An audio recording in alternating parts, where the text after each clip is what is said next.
नमस्कार, news take के Y factor में आपका स्वागत है। मैं हूं योगेश मिश्र। पुरातत्वविदों ने एक बहुत बड़ी खोज की है और वह खोज ये है कि अफ्रीका से बाहर भी शुरुआती दौर में इंसानों के अवशेष पुरातत्वविदों को मिले हैं। यही नहीं, 18 लाख साल पुराना आदमी का दांत पुरातत्वविदों के हाथ लगा है, जो तमाम तरह की कहानियां कहता है, जो बताता है कि आखिर पृथ्वी का इतिहास कितना पुराना है, इंसान की प्रजाति कब से चली आ रही है। जॉर्जिया के काकेशस क्षेत्र में एक शोध छात्र ने 1.77 और 1.84 मिलियन वर्ष पुराने ओरोजमानी खुदाई स्थल पर यह दांत पाया है।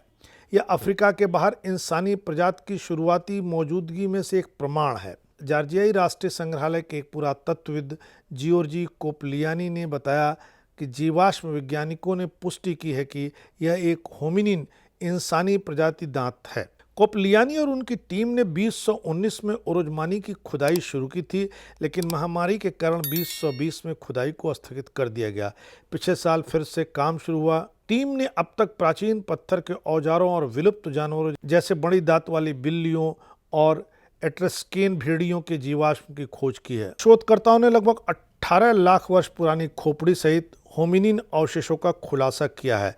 कोपलियानी के अनुसार पिछले हफ्ते खोजा गया दांत अफ्रीका के बाहर प्रारंभिक मानव प्रजातियों के कुछ सबसे पुराने साक्ष्य के रूप में उन अवशेषों में शामिल हो गया है। हालांकि जॉर्जिया में पाए गए अवशेष अफ्रीका के बाहर पाए गए सबसे पुराने अवशेषों में आते हैं, लेकिन चीन में शोधकर्ताओं ने 21 लाख वर्ष पुराने पत्थर के औजारों का भी पता लगाया है। ये औजार पहले की होमिनिन उपस्थिति का संकेत देते हैं। इनमें विभिन्न उद्देश्यों के लिए निर्मित विभिन्न प्रकार के पत्थर के औजार शामिल हैं। इन सभी में उपयोग किए जाने के लक्षण दिखते हैं।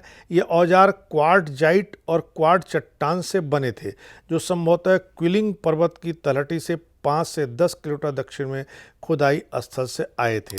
लेकिन यह निश्चित रूप से बिल्कुल पता नहीं चला कि मानव की किस प्रजाति ने इन पत्थर के औजारों को बनाया था। मनुष्य ने अपने इतिहास के दौरान कई बार अफ्रीका छोड़ा। उदाहरण के लिए 60,000 साल पहले मनुष्यों ने अफ्रीका से पलायन किया, लेकिन यूरेशिया में मानव प्रजाति का सबूत दमानिसी में मिला है। अफ्रीका को मुख्य रूप से मानव विकास के इंजन के रूप में देखा गया, जहां मनुष्य की तमाम प्रजातियां पहले पैदा हुईं और फिर दुनिया के दूसरे हिस्सों में गईं।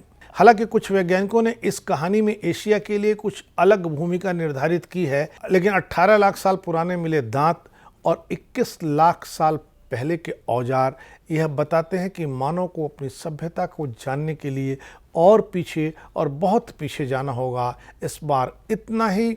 अगली बार फिर मिलेंगे किसी नए सवाल पर नए ढंग से बात करने के लिए। तब तक के लिए नमस्कार।